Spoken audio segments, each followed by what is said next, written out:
here, fastly. Quickly coming to an end here, the Major League Baseball season.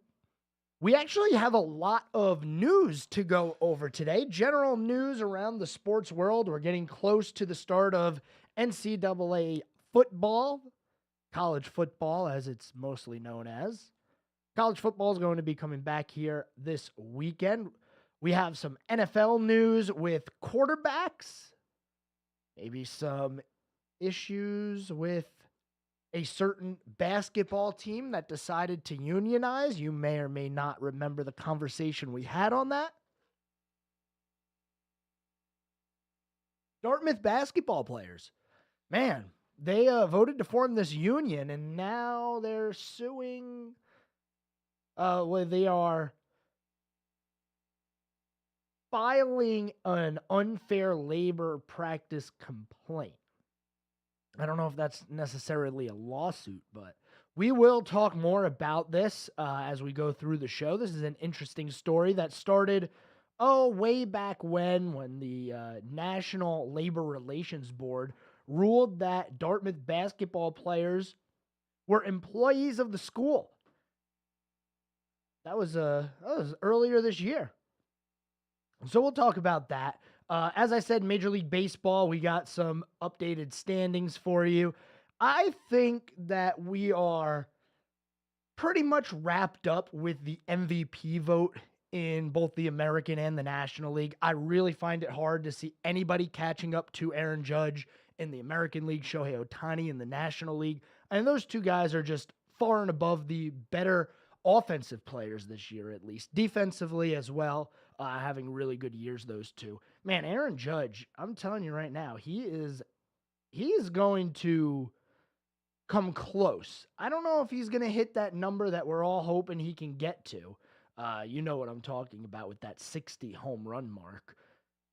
But he's getting there. He's up to 45 now, so 15 more home runs in about 40 days. It's definitely possible. I'm rooting for it to happen because, man, that is just absolutely incredible. Something interesting about the MLB stat book right now, if you take a look at it, if you go to this, and we talked about it earlier in the year, right after the All-Star break, because it was still pretty recent, but if you go on to Major League Baseball's website and look at the stat book, there's a little subtext right under where you can choose whether you're looking at qualified players or every player to play a game in the league so far this year. It says when you sort the by starters and you look at qualified players, you will not see all-star starting pitcher Paul Skeens because he does not yet qualify for the ERA title. And I'm not sure if he will get there this year. He's still a rookie. He came up a few months into the season, so it was kind of late for him to be a part of any awards this coming off season, but we'll see. I think he's still got a little bit of time left in there. It depends really how much he pitches over the course of the rest of the season. I forget exactly what the eligibility is for pitchers. I know for offensive stats, for batting stats, you have to have 3.1 plate appearances per game that your team played. So you have to hit a certain number of plate appearances to be considered for those offensive awards, like most home runs in the league, batting average title, Silver Slugger award, all those fun awards that we talk about later in the year. You got to wait and see what goes on with those. Juan Soto and Aaron Judge right now are two of only three players with an OPS over 1 in the MLB. That third player, somebody who may put up a fight in the MVP, I just don't think he's going to be able to get there, and that's Bobby Witt Jr. We talked about his absolutely ridiculous July that he had earlier this year, batting almost 500. I mean, I think it was almost 400 actually, but it was a really good month for him. I don't know if he can keep up those stats, though. It's going to be tough, but we'll see.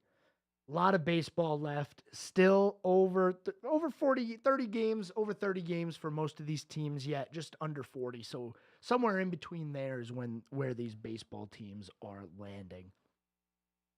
The NASCAR Cup Series heading to Daytona this weekend. We talked a little bit about that yesterday, and today we're going to get into the appeal of the revoked playoff spot for Austin Dillon after his win at Richmond, where he decided to drive through not one, but two of his fellow competitors.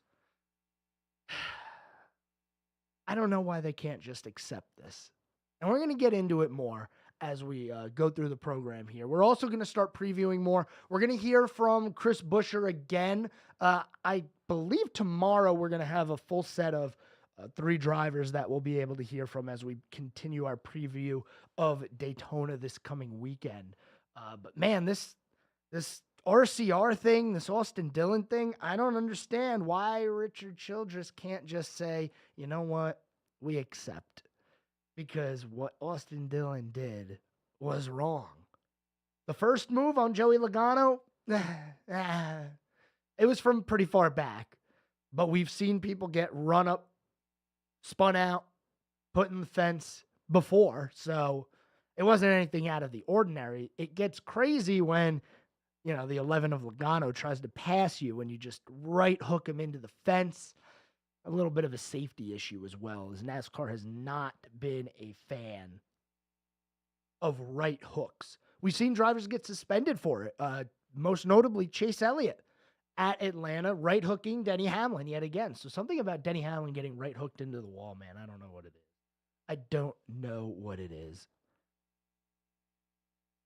So the official word comes down from the National Motorsports Appeal Panel, and we're going to get more into this after the break, like I said. But the official penalty was upheld. It was levied against the number 3 Richard Childress Racing Team. The panel, though, the National Motorsports Appeal Panel, did reduce the suspension for the spotter of the 3-car from 3 races down to 1. So a little bit of a change there. Stay tuned with us here on the Scoreboard today. We got a lot more for you. Talk about this penalty that Austin Dillon got, the implications going into Daytona. Are they finally going to accept this? Then we'll get into quite a bit of news around the sports world. So stay tuned. You're listening to the Scoreboard. We'll be back after this.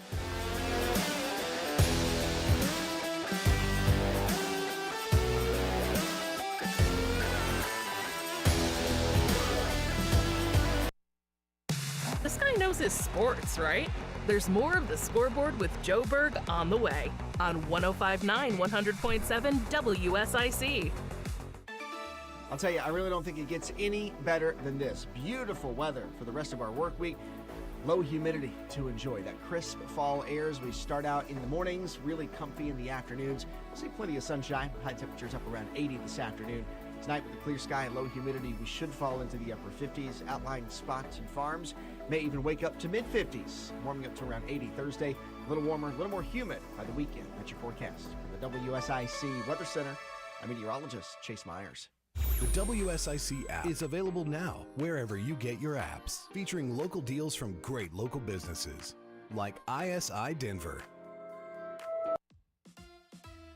Here is your WSIC community calendar. Langtree Lake Norman in Mooresville has free music this Thursday featuring a concert by Third Rail. Third Rail presents their high-energy show of rock and roll cover songs, while Langtree is open for food and drinks. Event time is 6:30 p.m., music begins at 7, and the Langtree shops off Exit 31 from I-77 are open all day. Grab your lawn chairs and enjoy Langtree Live this Thursday night with a free concert by Third Rail. Brookdale Village in Huntersville continues their Friday night Live Under the Oaks concert series with music from Dukes and Smith. The Dukes and Smith Band provides an energetic mix of pop, rock, country, R&B, and beach music. Come and enjoy all Brookdale Village has to offer with the free Dukes and Smith concert beginning at 6 p.m. Friday at Brookdale Village in Huntersville. Downtown Mooresville presents the Downtown Summer Sidewalk Sale this Saturday. Join locally owned businesses for hot sales. Come shop till you drop in downtown Mooresville on Saturday. Davidson presents Concerts on the Green Saturday. The Dave Matthews Tribute Band plays from 6 p.m. to 8 p.m. on the Davidson Village Green. Enjoy this free performance on Saturday night in downtown Davidson.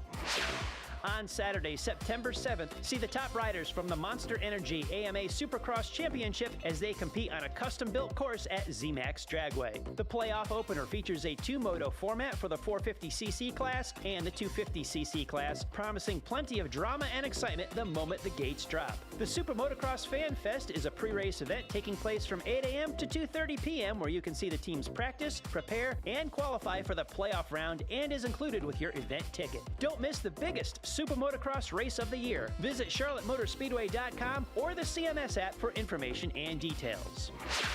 To keep up with all the events happening around the community and much more, including amazing local deals, download the WSIC News app today. Be a part of the conversation. We can't fix America's debt by starving its people. Have your say. One shooting after another, and we're doing nothing to solve it? This is WSIC News Talk Now. 24/7 worldwide, non-stop. WSIC. Now more of the Scoreboard with Joe Berg on 105.9 100.7 WSIC.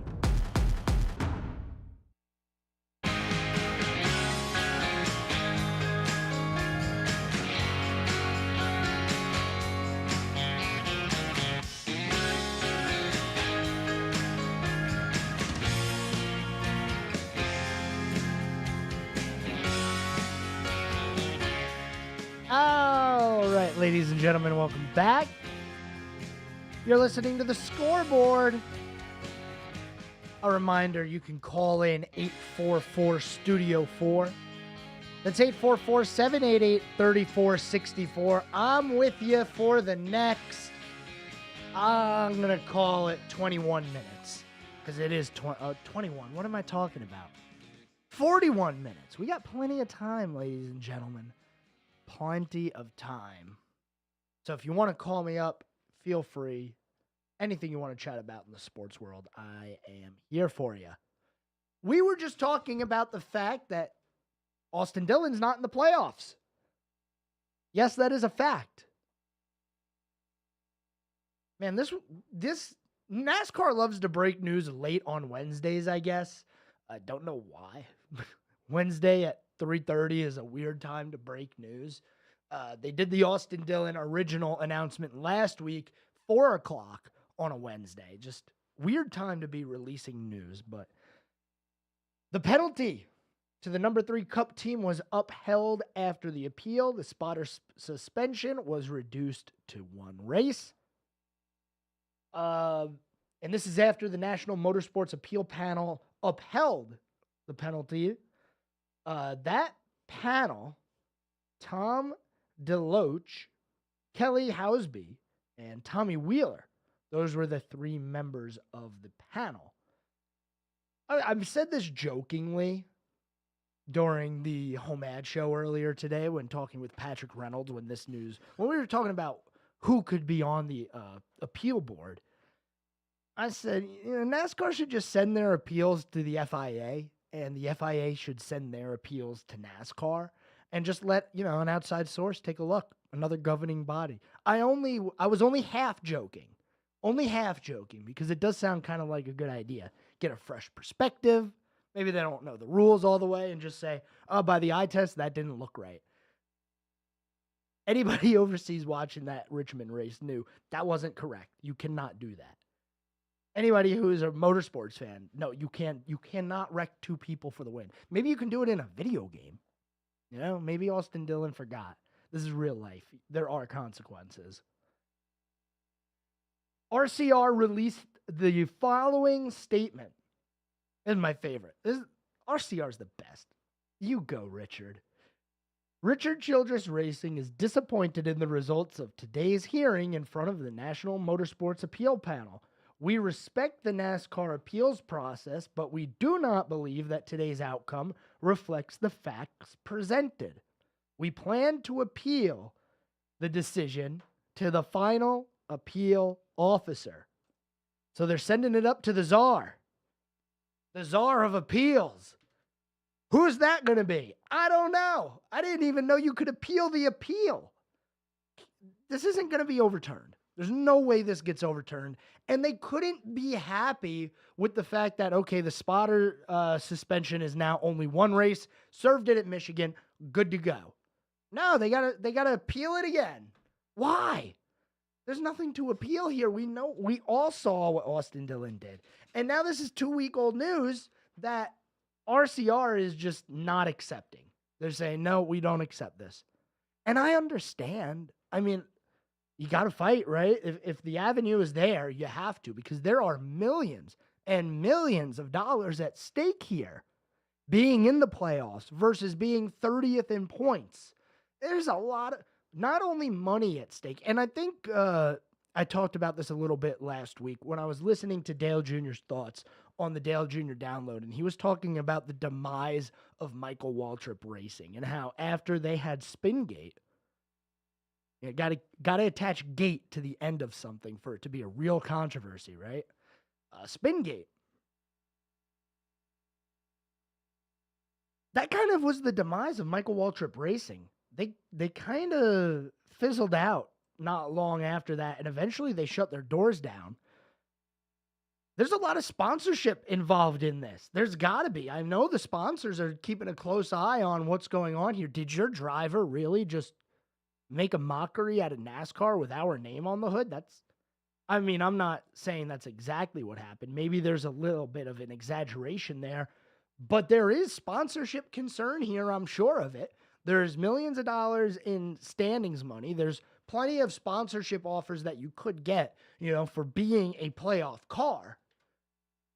There's a lot at stake here. So why not go to the final appeal officer who, I don't know who the final appeal officer is.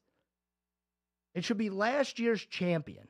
So I guess Ryan Blaney should be, that's what I think officially. That's my official statement. Ryan Blaney should be the final appeal officer.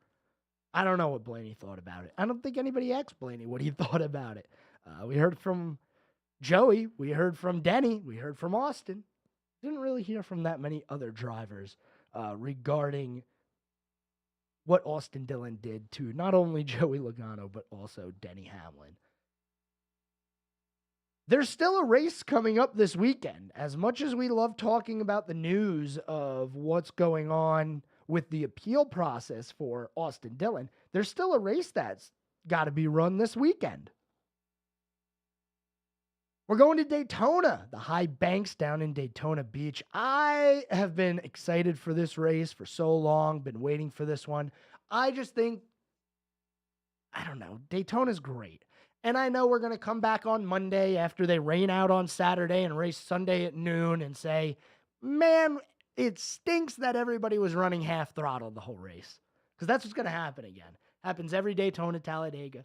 But the thing is, they'll run 3 wide while saving gas. So people who are casual NASCAR fans will be like, wow, they're going 3 wide for the entire race. How are they doing this?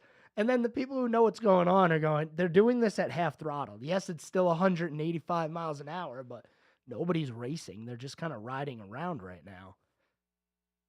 I guess riding around 3 wide is better than riding around single file, 40 cars lined up on the top. But I mean, all NASCAR super speedway races should have a threat of rain. And I'll continue to say that, because when there's a threat of rain, then the drivers are going to drive. The weather in Daytona Beach this weekend, by the way, because we got to take a look. There's a chance of rain pretty much every day. Thursday, Friday, Saturday, Sunday, Monday, Tuesday. When isn't there a chance of rain in Daytona Beach? If you want my honest opinion on how this is going to go, we're going to get a few laps in on Saturday night, and then we're going to finish this Sunday afternoon. Maybe they'll stop one more time because a rain shower pops up. Because it's Daytona at the end of summer. Isn't there like another hurricane coming that way too? I don't keep up with the weather that much, but isn't there a hurricane on its way or starting to form or something like that? I don't know. As we head to Daytona, don't let yourself be fooled here, because for the past few years, Daytona has been the final race of the regular season. It is not the final race of the regular season this year. We still have to go to Darlington. Yesterday, we heard from Chris Buescher about the difference between the end of summer Daytona race and the Daytona 500. Well, we're going to hear from Chris Buescher again. We're probably going to hear from him later on in the next week because you know what? Let's talk. Let's hear from him now. Let's do that. Chris Buescher gave us some audio here about Darlington next weekend because if you remember correctly, and I know it was so long ago, it's hard to have that good of a memory. RFK Racing did win at Darlington in the spring. Now, it wasn't Chris Buescher, it was Brad Keselowski, but here is what Buescher says, because Buescher's going to need a win. He's going to need a win to clinch his way into the playoffs. Did he learn anything? Did RFK Racing learn anything from the spring Darlington race that is applicable to the Southern 500? It was a combination of a good race car, some really good strategy, and I think that we learned something there last fall, actually. We were able to go down there and run third, I think, actually, at the end of the night. And that was able to carry over to this go-around. And obviously, our entire organization was in a good place. And Brad being able to win was kind of our best-case ending to our worst-case scenario. And Brad was joking at the Roush open house yesterday. He's like, yeah, I know how you felt because I felt that way at Bristol 2 years ago. So, somehow or another, whenever one of us wins, it always seems like the other one had something crazy happen and had a shot to win. So it's good knowing that we had really good speed there. I'm excited that is a race that we have after Daytona to make something happen. I'm excited to go back to it in general. I love Darlington. It's probably some of my top 3 racetracks that we go to favorite. Just love the uniqueness of it, the history of it, the challenge. Love getting out of the car and being absolutely exhausted and say, man, that was all I had. And then seeing half a dozen laying on the ground, like, that's how we beat them, It's being more prepared for it and ready. And I love the challenge of that racetrack. That's going to be a fun race. I am looking forward to Darlington next weekend. I don't know. I might see how much tickets are for that thing.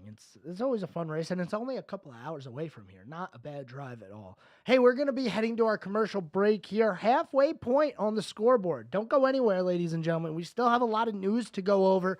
That's what we're going to do when we come back from the commercial break. Some NFL quarterback news, some college quarterback news. We'll talk a little bit about Dartmouth basketball. Don't go anywhere. You're listening to The Scoreboard, and we'll be back right after this.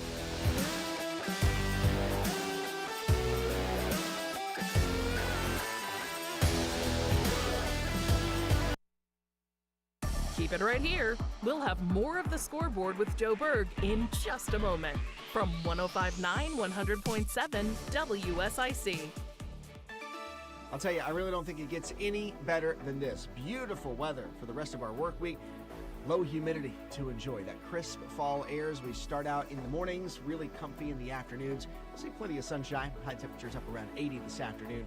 Tonight with the clear sky and low humidity, we should fall into the upper 50s. Outlying spots and farms may even wake up to mid-50s. Warming up to around 80 Thursday. A little warmer, a little more humid by the weekend. That's your forecast. From the WSIC Weather Center, I'm meteorologist Chase Myers. Drum Landscape Supply is the go-to spot for anything you need for your yard. Transform your landscaping. Drum Landscape Supply has trees, flowers, natural stone, custom blended grass seed, mulch, and more. Plus, they deliver. DrumLandscapeSupply.com. With 5 area locations, Desco is your go-to resource for electrical supplies. Albemarle, Mooresville, Salisbury, Statesville, and Lexington. No matter where the job takes you, you're sure to be close to a Desco. Shop now at DescoInc.com. At Bunch Johnson Funeral Home, our service to families is second to none. We're here for you when you need it most. Let us help you focus on healing. We'll handle the rest. Bunch Johnson Funeral Home. The Statesville Family YMCA reminds you that older adults and those with chronic health conditions don't need to feel they must accept impaired balance and limited mobility. Build strength, improve balance, and gain confidence in your mobility through the Moving for Better Balance program. For questions and additional information, email C. Mullins at ymcanwnc.org. Hi, this is Susan. I'm excited to let you know that Lake Mountain Coffee is now available for private events. Our beautiful historic building with its 360-degree mezzanine has hosted many private parties, catered diners, and even an actual wedding. Please contact Andy at 704-252-1886 for more information. Thank you so much. Bob McIntosh here with the McIntosh Law Firm in Davidson.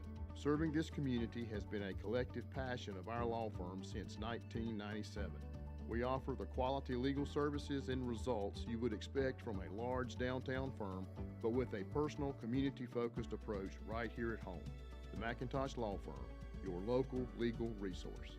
To learn more about the McIntosh Law Firm, visit McIntoshLawFirm.com. Be a part of the conversation. I listen on the way to work. Have your say. It's more than just opinions, it's facts. This is WSIC News Talk Now. I'm Bryce Johnson with this Unpacking It Sports and Faith Minute. The NFL preseason is a unique experience for football fans. Even though the games are exhibitions, we are glad football is back and love getting a glimpse of the real thing. But what we really desire is the regular season. As I think about preseason football, in light of our longing for the regular season to begin, I am reminded of living here on earth as followers of Jesus in light of our longing for eternity with him. The Bible says, and we believers also groan, even though we have the Holy Spirit within us as a foretaste of future glory, for we long for our bodies to be released from sin and suffering. We too wait with eager hope for the day when God will give us our full rights as his adopted children, including the new bodies he has promised us. Today, as we contemplate what awaits us as we trust in Christ, I hope we're filled with praise and worship in knowing the best is yet to come. I'm Bryce Johnson, and you can unpack that. For more, go to unpackingit.com. This is a Bloomberg Money Minute. It's the stuff of Economics 101. If the price is too high, people won't buy. And after about a year of falling sales, Target's comparable sales rose last quarter as it lowered prices on thousands of goods. Shares rose 11%. Now, Macy's moved in the opposite direction, down 13%. Its revenue fell last quarter. We're more cautious about what we do buy, and Macy's admits it was hurt by competitors' discounts. Executives of both retailers are floating the idea retail therapy is a good way to work off anxiety during what could be a stressful election season. That's a change. Retailers had complained in 2016 that politics had hogged the spotlight and kept us from shopping. On Wall Street, there was shopping enough to move the stock averages about 1/10 to a little more than 0.5% higher after records from last month's Federal Reserve policy meeting indicated we can expect an interest rate cut next month. The Dow rose 56, the Nasdaq 102, the S&P 24. Joan Doniger, Bloomberg Radio. Talk sports with Joe Berg. Call 844-STUDIO-4. It's the Scoreboard on 105.9 100.7 WSIC.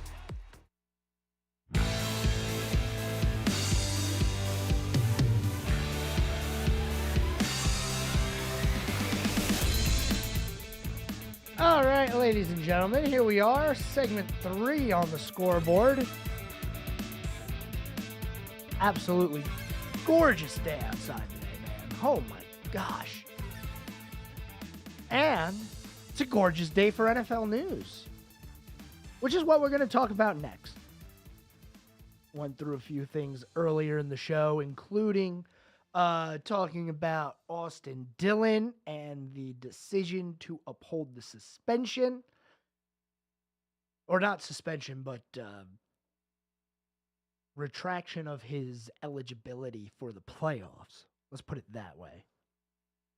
Now we're going to get into the National Football League, some news that's been breaking during the day, including a lot of quarterback news.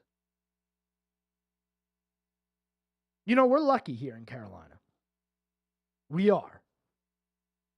Because we are not sitting around waiting to see who the starting quarterback is going to be for the Panthers this year. We already know that it's going to be Bryce Young. There is no question about that. I guess the only question is, when are we going to actually see him on the field? Maybe we will this week, hopefully. But a good thing, it's a really good thing when the Panthers are not in the news during the preseason. If I don't have much to talk about for the Panthers during the preseason, that is good. Just know that. It's good because they're not messing up, okay? You want to lay low. Nobody get hurt. Everybody be fine. Maybe play their quarterback or don't. I don't know. I'm not the coach, but I would play him just to be safe. Let him get a few reps. And like I said, even if it's for a series, even if you put him out there and let him hand the ball off 3 times, fine. Let him get out there. That way the first time isn't week 1. In New Orleans, by the way, on the road. But there is some quarterback news that you should know about. Let's start with the Denver Broncos, a little far away from here, but they have named their starting quarterback. It is going to be Bo Nix. Bo Nix, rookie, is going to be the starting quarterback for the Broncos, which I find pretty interesting. Bo Nix, he's currently 24 years old. He was the number 12 overall pick of the Denver Broncos out of Oregon. Not a bad quarterback over there. He was actually pretty good, so we'll see how he does. He will be the first Denver rookie to start the regular season opener since John Elway in 1983, by the way. So a little bit of history there. He beat out Jared Stidham and Zach Wilson to win the starting job. Not the fiercest competition. Not the fiercest. I mean, we're probably never going to hear from Zach Wilson again. I really believe that. I don't think that we're going to hear from Zach Wilson ever again. Maybe if he gets into a game because of injuries, but I can't see him ever competing for a starting job again. It's hard for me to fathom. Other news around the NFL, around the quarterbacks in the NFL, the Steelers. Russell Wilson is going to be playing.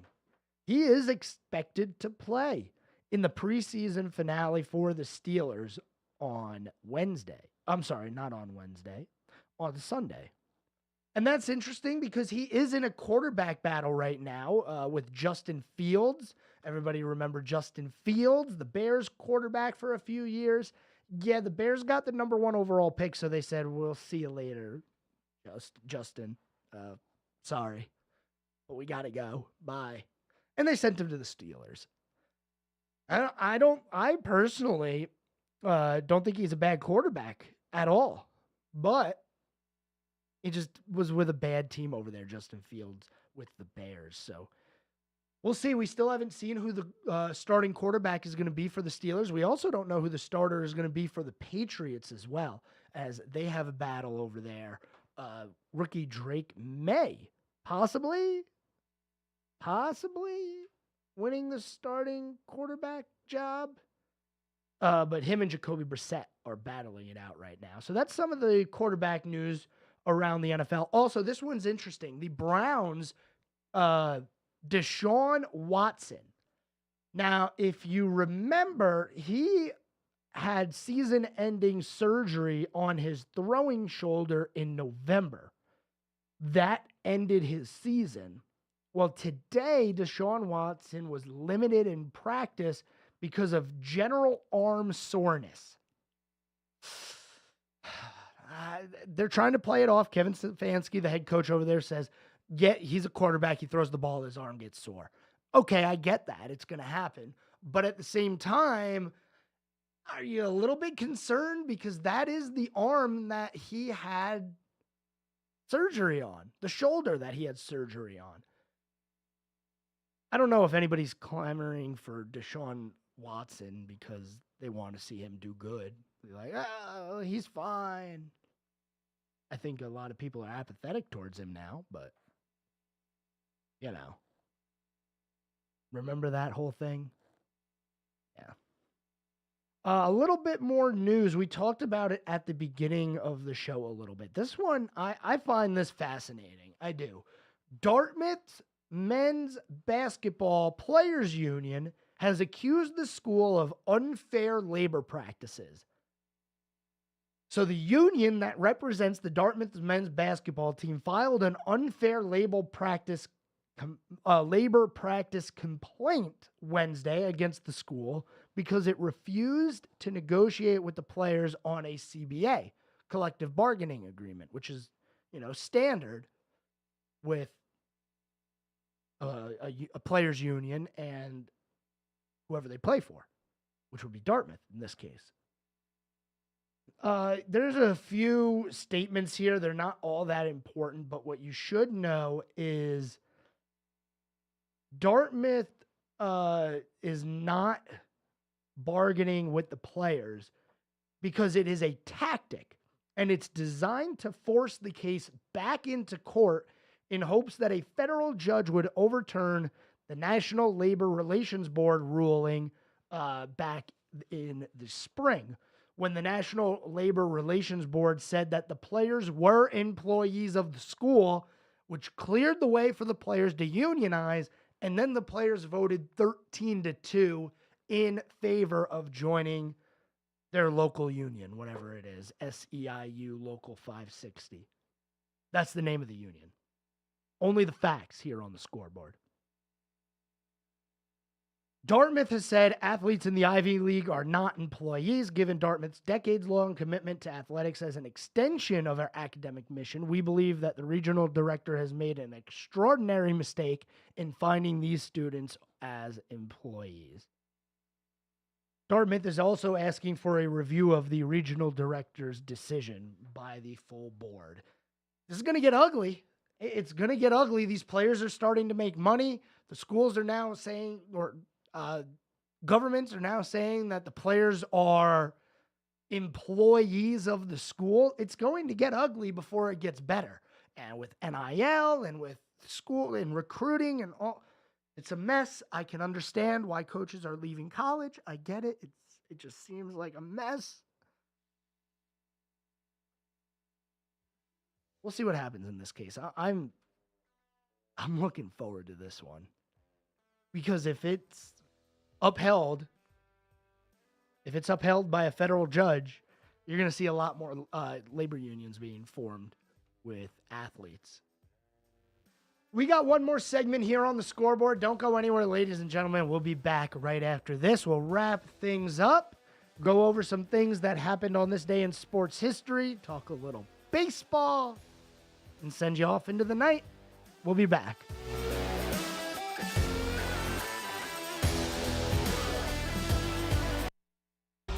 More of Sports Director Joe Berg's The Scoreboard is coming up on 105.9 100.7 WSIC. I'll tell you, I really don't think it gets any better than this. Beautiful weather for the rest of our work week. Low humidity to enjoy. That crisp fall air as we start out in the mornings, really comfy in the afternoons. See plenty of sunshine. High temperatures up around 80 this afternoon. Tonight with the clear sky and low humidity, we should fall into the upper 50s. Outlying spots and farms may even wake up to mid-50s, warming up to around 80 Thursday. A little warmer, a little more humid by the weekend. That's your forecast. From the WSIC Weather Center, I'm meteorologist Chase Myers. Here is your WSIC community calendar. Langtree, Lake Norman, and Mooresville has free music this Thursday featuring a concert by Third Rail. Third Rail presents their high-energy show of rock and roll cover songs, while Langtree is open for food and drinks. Event time is 6:30 p.m., music begins at 7, and the Langtree shops off Exit 31 from I-77 are open all day. Grab your lawn chairs and enjoy Langtree Live this Thursday night with a free concert by Third Rail. Brookdale Village in Huntersville continues their Friday night Live Under the Oaks concert series with music from Dukes and Smith. The Dukes and Smith Band provides an energetic mix of pop, rock, country, R&B, and beach music. Come and enjoy all Brookdale Village has to offer with the free Dukes and Smith concert beginning at 6 p.m. Friday at Brookdale Village in Huntersville. Downtown Mooresville presents the Downtown Summer Sidewalk Sale this Saturday. Join locally owned businesses for hot sales. Come shop till you drop in downtown Mooresville on Saturday.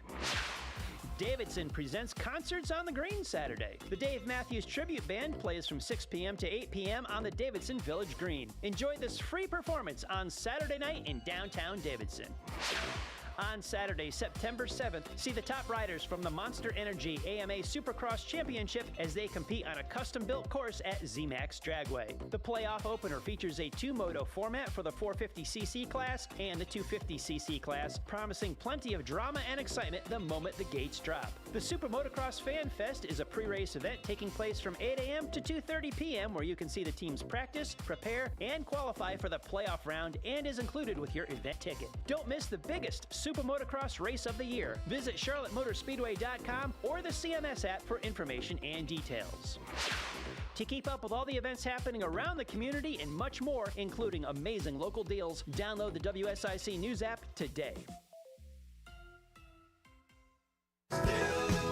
76 years strong, and we're still the one. WSIC. News. Talk. Now.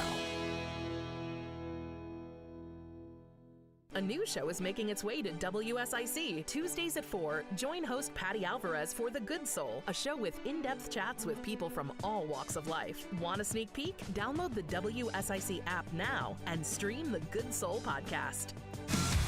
It's The Scoreboard with your host, Sports Director Joe Berg on 105.9 100.7 WSIC.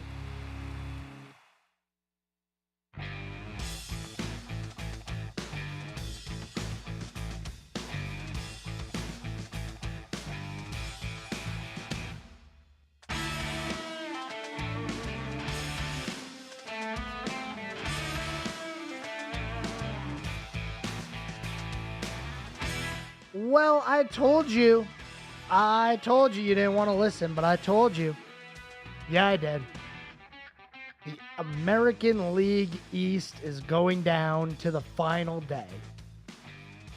Those teams are once again tied in the standings. And don't look now, but the Red Sox are closing. 6 games back. Getting close. Getting closer. Somewhat closer. Maybe they won't be able to make that gap all the way up. But it is turning into a very good race here for the American League East. I did not expect that. The AL Central is also starting to take a little bit of a turn. The Royals and the Twins are both 3.5 games back of the Guardians. The Mariners have fallen back to 4.5 games behind the Astros. Oh boy, that is a tough turn there for the Mariners. And like we talked about, I think it was last week, for the Mariners, it's win your division or nothing. Because they're 6.5 games back in the wild card right now. And they were in pretty firm grasp of that division about a month ago. It wasn't a question. Now it is. Things in the National League are also getting close-ish. The Braves now only 6 games behind the Phillies. That's pretty interesting. They still hold on to that wild card spot. 2 of the hotter teams in baseball seem to have cooled off, or it's just that the Dodgers started playing the way they should be again, as the Padres and the Diamondbacks are 3 and 4 games back, respectively, of those Dodgers. And the Brewers are just running away with the NL Central. That's probably the only one that you can bank on right now. I can't see the Cubs or the Cardinals, or even the Reds, by that matter, overcoming 12 and a half games. Like I said, only 40 games left in the baseball season. 40 days left, I believe. Final day of September is end of season. We're getting down to it. And like I talked about in the beginning, I want to talk a little bit about the MVP race. It seems like it's not a race anymore. In the American League, it's going to be Aaron Judge. In the National League, it's going to be Shohei Ohtani. And good reason. I mean, if there was a league-wide MVP and it wasn't American League, National League MVP, I would probably sit here and tell you that it's no question that Aaron Judge is the league-wide most valuable player. His stats this year are absurd. He is batting 332. I think there's only 17 qualified players in baseball. I'm sorry, not even 17. It's only 9 Only 9 batters right now who are qualified to win awards. Now, there could be somebody who went 1-for-1 in their batting 1,000. That doesn't count.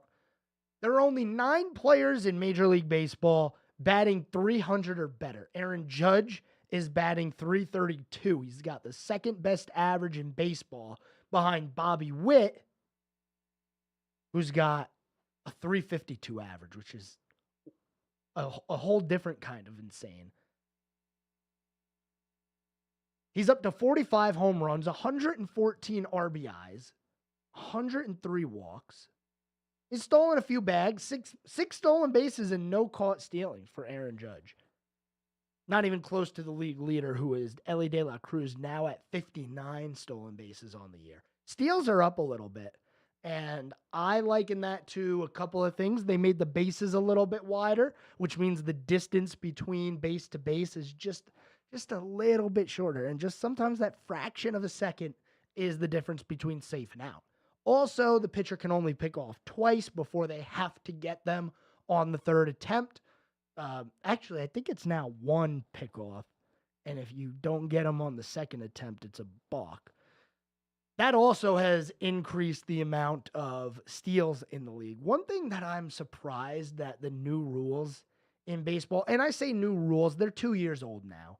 Pitch clock, bases being bigger, the pickoffs, the runner on second to start extras. I am very surprised that batting average isn't up. I'm very surprised that we haven't seen more hit and run baseball, because it seems like the hit and run would be a little bit more logical now, as you have movement on the base path with steals being up something like 100% this year. It's insane how much they're up. I'm surprised that we're not seeing more of that. I'm surprised we aren't seeing more small ball, and that it's continuing to stay 3 true outcome. You either hit a home run, you strike out, or you walk. That's Aaron Judge. Not really. He's got a 4 true outcome because he can get base hits as well. Although he has drawn some of the most base on balls in the league this year. Juan Soto and Aaron Judge combined have walked over 200 times this year. Easily the most by 2 teammates in Major League Baseball this year. Juan Soto, 105. Aaron Judge, 103. Both of them have 100. That's scary. That's a scary monster right there. And we haven't seen anything about Juan Soto possibly re-signing with the Yankees. Remember, they traded for him in the offseason. Definitely was a good move by the Yankees there, as they are one of the better teams in baseball this year. The standings are still wacky, though. It's a wacky year for baseball. The Dodgers are finally the best team in baseball right now, as they hold a 1-game lead over, right? You ready? This is how wacky things are this year.